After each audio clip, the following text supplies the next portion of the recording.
খালেদারে গাইলে তো আমার কেউ গাইলে না, গাইলে তো মারবো। এই যে জিনিসপত্রের দাম বাড়ছে, আমাদের টাকা বাড়ে নাই। এক বস্তা তাহলে 500 600 টাকা 700 টাকা বাড়ছে, কারণটা কি? এরা কি করে দেশে? समझ रहे हो ना? না বন্ধুরা, অবাক হওয়ার কিছু নেই। এটা তো সবেমাত্র শুরু। কেননা যে ঘটনাটিকে আপনারা দেখলেন, এটা হচ্ছে বাংলাদেশের ঘরের ভেতরে শেখ হাসিনার আমলে নয়, এটা হচ্ছে ডক্টর ইউনূসের কার্যালয়ের অবস্থা। বন্ধুরা, ভিডিওটাকে অনেক ইন্টারেস্টিং হতে চলেছে, চলুন দেখে নিই বাংলাদেশের ঘরের মানুষজন কতটা ভালো আছে। সেই চরিত্রই বা সেই চিত্রটাই আজকে তুলে ধরছে বাংলাদেশের মানুষজন। সব মিলে মানে একদিক বাড়ানো হচ্ছে, একদিক কমানো হচ্ছে, ডিফারেন্সটা এখানে। যে যার মতেই দাম বাড়াই দিচ্ছে, আমরা খাচ্ছি। আমরা তো না খাইয়া পারতেছি না। শেখ হাসিনা সরকার খারাপ ছিল, সবকিছু জিনিস সিন্ডিকেট করে দিয়ে দিয়ে চাউলের বাজারে। अब गवर्नमेंट में कुछ नहीं है, ये बहन जो सारे मिलके हमको শেখ হাসিনা তাদের কাছে 5 মাস হয়ে গেছে, কিন্তু চাউলের দামটা এরকম বাড়ছে হুট করিয়া। গত আমি 2 মাসের আগে চাল কিনছি আপনার 1600 টাকা বস্তা, এই বস্তা চাল এখন 2000 টাকা, 2100 টাকা 2200 টাকা বস্তা। এর কারণটা কি ভাইয়া? আমি এক্সপ্লেন করি যে আপনাদের দেশের ঘরের ভেতরে চালের দামটা বাড়ার কারণটা কি। সহজ সরল ব্যাপার। শেখ হাসিনা সরকার পড়ে গেছে 6 মাস হলো, তার পরিবর্তে জায়গা কে নিয়েছে ডক্টর ইউনূস। কিন্তু উনি পড়ে যাওয়ার পরে দেশের অর্থনীতি অবস্থা একদম খারাপ থেকে খারাপতর হয়ে গেছে। দেশের ঘরের ভেতরে যে সমস্ত কোম্পানিগুলো ছিল সেগুলো বন্ধ, আর আপনাদের যেটা মেইন ইনকাম সোর্স সেটাও বন্ধ। এখন মাত্র টিকে আছে শুধুমাত্র রেমিটেন্স, সেখানেও বিভিন্ন রকম প্রবলেম দেখা যাচ্ছে। এত ঘোটালা, এত কিছু হবার পরে আপনাদের দেশের ঘরের ভেতরে চালের দামটা কমবে কিভাবে? তারপরে আবার ভারতের সাথে সম্পর্ক অলরেডি খারাপ। কিছুদিন আগে ভারতের হাতে পায়ে ধরে আপনাদের সরকার অর্থাৎ ইউনূস কিছু চাল তো নিয়েছে, কিন্তু চাল নিলে হবে কি? আগেকার যে সমস্ত বকাইগুলো সেগুলো তো দিতে হবে। বর্তমান সময়ে সরকার দেশ চালাবে না মানুষের পেটে অন্নকে তুলে দেবে? ওভারঅল এই জন্যই, অর্থাৎ আপনাদের অন্তর্বর্তী সরকারের জন্যই চালের দামটা এমন। তাছাড়া আপনাদের দেশের কালোবাজারি তো আছেই, বাকিটা আপনারাও বোঝেন। চলুন দেখি না কি কি বলছে। দেশের লোক কই গেল? যারা এই যে সমন্বয়ক আছে, এরা কি করছে দেশের ভিতরে? এরা কি করছে নিজেরা? সঠিক বলেছেন। কোন জিনিসের দাম কমাইছে? শুধু একমাত্র কাঁচামালের সবজির দাম এখন হলো, সবজির দাম হলো কম। এখন আমদানি বেশি দেখে সিজন দেখে দাম কম। এটা তো দাম আমরা 1-2 মাস পর এটা উড়ে বেরিয়ে দেবে, এটা যখন আমদানি কমে যাবে। কেন ভাই আপনারা সবজি কেন খাবেন? আপনাদের দেশের মিডিয়াতে কিছুদিন আগে দেখলাম যে ঘরের ভেতরে বাংলাদেশের গরুখোর বা গরু খাওয়াকে নিয়ে বা গরুর মাংস খাওয়াকে নিয়ে যেভাবে দোকানগুলোতে আপনারা গিয়ে জোর জবরদস্তি বা প্রচার শুরু করেছেন। গরুর মাংস খাবেন, কে বলেছে আপনাদের সবজি খেতে? সবজির দাম বাড়লেই বা কি কমলেই বা কি? কেননা আপনারাই তো দেশের ঘরের ভেতরে প্রত্যেকটা দোকানে গরুর মাংস রাখা কর্তব্য করে দিয়েছেন। একজন ব্যবসায়ী তার দোকানে কি বিক্রি করবে সেখানে তো তার নিজের স্বাধীনতা নেই। সেখানে আপনাদের দেশের মানুষগুলো গিয়ে সেখানে ঠিক করছেন যে না, আপনাকে আপনার হোটেলে গরুর মাংস বিক্রি করতে হবে। গরুর মাংস খাবেন, কে বলেছে আপনাদের এই এখনকার এই সবজি কিনে খেতে? বাদ দিন ওই সমস্ত গরুর মাংস বেশি বেশি করে খান। চালের বুড়ো মৌসুম চলতে আছে বর্তমানে, চালের দাম এটা বাড়ার কারণটা কি? এটা কি করছে? আর কি সিন্ডিকেট ভাঙছে? সিন্ডিকেট কোথায়? এটি বাংলাদেশের ঘরে ঘরে এক বস্তা তাহলে 500 600 টাকা 700 টাকা বাড়ছে, এর কারণটা কি? এরা কি করে দেশে? সিন্ডিকেট অবশ্যই আছে, সিন্ডিকেট নাহলে চালের দাম বাড়ছে। আপনি এক বস্তা চাইলে 500 600 টাকা বাড়ছে। সিংহাসনে বসে থাকা শুধুমাত্র ব্যক্তির পরিবর্তন হয়েছে, কিন্তু রাজ্যের যে নিয়ম বা যে শাসনতন্ত্র কায়েম ছিল সেটা এখনো চালু আছে বাংলাদেশের ঘরের ভেতরে। আপনারা কি ভাবছেন আগের সরকার অর্থাৎ স্বৈরশাসন সরকার পড়ে যাওয়ার পরে আপনাদের দেশের ঘরের ভেতরে পরিবর্তন হয়েছে? কি পরিবর্তন হয়েছে সেটা আপনারা নিজেরাই দেখতে পাচ্ছেন। যেটাই হোক, সামনের দিনে এরকম পরিস্থিতি আপনাদের ঘরের ভেতরে আরো বেশি পরিমাণে দেখতে পাবেন। তবে এই মুহূর্তে যে সমস্ত ছাত্র উপদেষ্টা বা অন্তর্বর্তী সরকার তৈরি হয়েছে, শুধুমাত্র তারা নিজেদের আখেরটাই বোঝাচ্ছে, আর এটা আপনিও ভালোভাবে বোঝেন। সেই জন্য তো আপনাদের দেশের অবস্থা আরো খারাপ থেকে খারাপের দিকে যাচ্ছে। সামনের দিনে এর থেকে আরো বেশি হবে। এটা দেখবো না, এরা কি দেখতেছে? এরা খালি নিজেরা ভর্তা আছে নাকি? সাধারণ পাবলিক মরে মরুক, হ্যাঁ দেওয়ার দরকার নেই। এরা নিজেরা ভর্তা আছে ঠিক মতন। কেসটা তুমি ধরেই ফেলেছো। করলা উস্তা এখন সিজন, এটা 60 টাকা 80 টাকা 70 টাকা বিক্রি হইতে আছে। পাতাকপি ফুলকপি 15 টাকা 20 টাকা পিস, আবার নর্মাল আছে 10 টাকা পিস 5 টাকা পিস। এবার বগুলি আমার গাড়ি ভালাই দিতেছে, বেটারা খাইতে আছে না, কি করবো? কিন্তু চালের দামটা অতিরিক্ত বাড়া বাড়ছে, এটা কেউ দেখার নাই, খাইতেছে কেউ দেখে না, কেউ বলো না। এখন সবজি দাম হিসাবে কাঁচা চাউলের বাজারে আরো কমা উচিত ছিল, কিন্তু একটা বস্তা 400 500 700 টাকা বাড়ছে, এটা বলার কেউ নাই এখন বাংলাদেশে। আগে যেমন শেখ হাসিনা গাইলে তো খালেদারে গাইলে তো আমার কেউ গাইলে না, গাইলে তো মারবো। সরকার এটার জন্য মানে কোনো পদক্ষেপ নিচ্ছে না, যার জন্য যার মতেই দাম বাড়াই দিচ্ছে, আমরা খাচ্ছি। আমরা তো না খাইয়া পারতেছি না। হ্যাঁ চাচা, আপনারা না খেয়ে যাবেন কোথায়?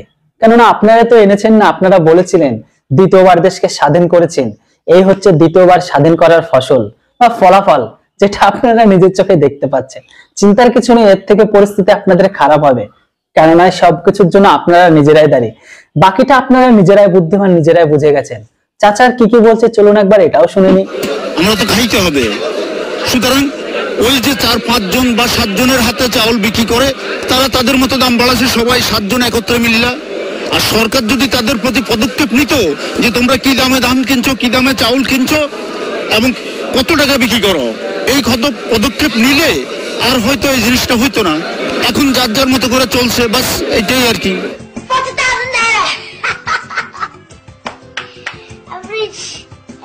কর্পোরেট প্রতিষ্ঠান বলে কর্পোরেটটা কি যে কোনো একজনে চালায় তো, ওরাই তো মানে মানুষই তো চালায়।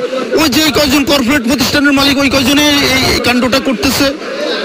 আর সরকারের কোনো নজরদারি নাই। সরকার নজরদারি করলে মনে করেন এটা হয়তো হইতো না।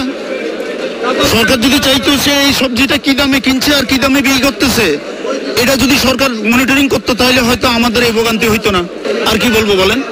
আহারে কি কোন, সরকারের এই বাজারের উপরে মনিটরিং করা উচিত এবং এটাকে সর্বমানুষের আয়ের সাধ্যের মধ্যে আনা, এটাই আমাদের কথা। যারা আপনার বাজার নিয়ন্ত্রণ করে তাদের ভিতরে কোনো আন্তরিকতা নাই, এই হচ্ছে প্রথম একটা বিষয়। আর দ্বিতীয় কথা, যারা ব্যবসা করে তারা তাদের নিজস্ব মতন তারা দাম বাড়াই নিছে। বিষয়টা একটু ব্যাখ্যা করবেন? কারণ এখন তো মনে চাইলে বাজার দাম বাড়ার কথা না। আপনার মনে প্রতি বস্তা প্রতি মনে করেন 20 টাকা 30 টাকা অলরেডি বেড়ে গেছে। তো এই সরকার বাজার নিয়ন্ত্রণ করতে পুরোটা ব্যর্থ হয়েছে। যারা সিন্ডিকেট করতেছে তাদের বিরুদ্ধে কোনো পদক্ষেপ নিচ্ছে না। কথা কি ক্লিয়ার না ভেজাল আছে?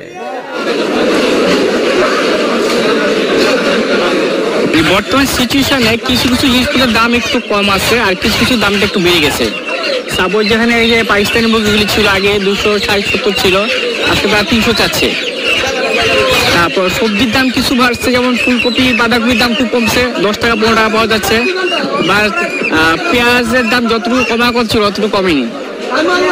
মানে সব মিলে মানে একদিক বাড়ানো হয়েছে একদিক কমানো হয়েছে, ডিফারেন্সটা এখানে। মানে পুরোপুরি স্থিতিশীল না যে আমরা একটু কমে সব কিছু কম পাচ্ছি, সেটা না। চাচা এখনো পর্যন্ত একটা জিনিস বুঝতে পারলাম না, আজ থেকে কিছুদিন আগে পর্যন্ত আপনারাই তো বলেছিলেন দাদাবাবুদের পেঁয়াজ লাগবে না, দাদাবাবুদের পণ্য লাগবে না, আমরা সবকিছু এখন নিজেদের ক্ষমতায় পাকিস্তান থেকে নেব, মানে আপনাদের নতুন আব্বু। এরকম টাইপের তো বিভিন্ন রকম সোশ্যাল মিডিয়া কমেন্ট তুলেছিলেন কিছু মহিলা, মানে কিছু আপু। তারা বলেছিল আমরা আমাদের বাথরুম, পায়খানা, শোয়ার ঘর, মানে বেডরুম, খাট, মানে অল ওভার ছাদ, মানে যে যেখানে ফাঁকা জায়গা হবে সেখানে নাকি তারা পেঁয়াজকে চাষ করবে। ওটা তো গেল দিদিদের বক্তব্য, মানে আপুদের বক্তব্য। কিন্তু আপনারা বলেছিলেন ভারত ছাড়া আমরা চলতে পারবো। কিন্তু তারপরেও কেন আপনাদের দেশের ঘরের ভেতরে এরকম পরিস্থিতি? এটা গভর্নমেন্টের আরেকটু হাত দিতে হবে এতে। কিছু যারা গ্রামবার এখানে আছে তারা কিছু কাজ করতেছে, তাদের একটু হাত দিতে হবে আর কি। বিভিন্ন জায়গায় টান কি দিচ্ছে বা কোথাও দিচ্ছে, যার কারণে ওখানে চালটা টানতেছে, যার কারণে চালের দাম ওরা বেশি বলতেছে। বাট মেইন যেখানে চালের দাম ওখানে চালের দাম কম, বাট এখানে হাত ঘুরে আস্তে আস্তে ঢাকাতে আসলে দাম অনেক বেড়ে যায়। আমরা মাঝখানে যে মধ্য উচ্চতাভোগী যারা আছে তারা দামটা বাড়িয়ে ফেলতেছে এবং সেটা সাফার আমরা সাধারণ পাবলিক। কাজে এখানে মাঝখানে যারা আছে গভর্নমেন্টের তাদের দিকে হাত দিতে হবে, যে তারা হাত বন্ধ করে আনছে তাদের দিকে হাত দিয়ে সব ঠিক হয়ে যাবে। বাট ওখানে আরো তাই ঠিকই আছে, দাম কম। বন্ধুরা, আশা করি এতদূর পর্যন্ত ভিডিও দেখে আপনারা এতটুকু বুঝে গেছেন বাংলাদেশের ঘরের ভেতরে অবস্থাটা কি, আর ইউনূস আসার পরে সেই দেশের সাধারণ মানুষের কোথায় গিয়ে ঠেকেছে। এদের দেশের পরিস্থিতি থেকে হাসবো না কাঁদবো সেটা এখনো বুঝতে পারছি না। আজ থেকে কিছুদিন আগে পর্যন্ত মোহাম্মদ ইউনূস ভারতের হাতে পায়ে ধরে বড় পরিমাণে কিন্তু একটা চাল নিয়েছে, ভারত সেটাকে দিয়েও দিয়েছে। তারপরেও কিন্তু ভারত বিরোধিতা কমেনি। কিন্তু এত বড় একটা পরিমাণে চাল নেওয়ার পরেও কেন এখনো পর্যন্ত দেশের ঘরের ভেতরে চালের দামটা এত বৃদ্ধি হয়েছে? হওয়াটাও তো স্বাভাবিক না, যে সরকারের কোনো ঠিকঠাক ভাবে বা স্থায়িত্ব ভাবে আসেনি, সেই সরকার ঘোটালা যাই করুক না কেন মানুষ কি বলবে? কেননা এই মানুষগুলো একদিন বলেছিল আমরা স্বৈরশাসন সরকারকে ফেলে দিয়ে একটা নতুন দেশ তৈরি করব, নতুন দিন আসবে, এই তো দিনের নমুনা, আর এই তো স্বাধীন দেশের অবস্থা। আশা করি বুঝতেই পারছেন যে সমস্ত মানুষগুলো একটা নতুন আশার আলো নিয়ে স্বৈরশাসন সরকারকে এনেছিল, যারা বলেছেন দ্বিতীয়বার দেশকে স্বাধীন করছি। এই আপনাদের দ্বিতীয়বার দেশের স্বাধীন হওয়ার ফল। আমি বুঝতে পারছি না, দেশ যদি আবার তৃতীয়বারের জন্য স্বাধীন করতে যান দেশের অস্তিত্ব থাকবে তো? আমার তো মনে হচ্ছে দেশ এমনি ভেতর থেকে ভাঙতে শুরু হয়ে গেছে, দেশের ঘরের ভেতরে গৃহযুদ্ধ শুরু হতে লেগেছে। ইউনূস পালিয়ে গেছে, আজকে 25 তারিখ, আজকে আসবে কিনা সেটাও জানি না। এমতো অবস্থায় ঘরের ভেতরে যা পরিস্থিতি, আপনাদের যে ছাত্র উপদেষ্টা গুলো আছে, বিভিন্ন রকম পদে আছে, তারাও কিন্তু দেশ থেকে পালাচ্ছে। আপনারা কোথায় পালাবেন? আপনারা তো দেশের সাধারণ মানুষ। বাকিটা আপনাদের মতামত অবশ্যই কমেন্ট বক্সে লিখে জানান। Thanks for watching. জয় হিন্দ, বন্দে মাতরম।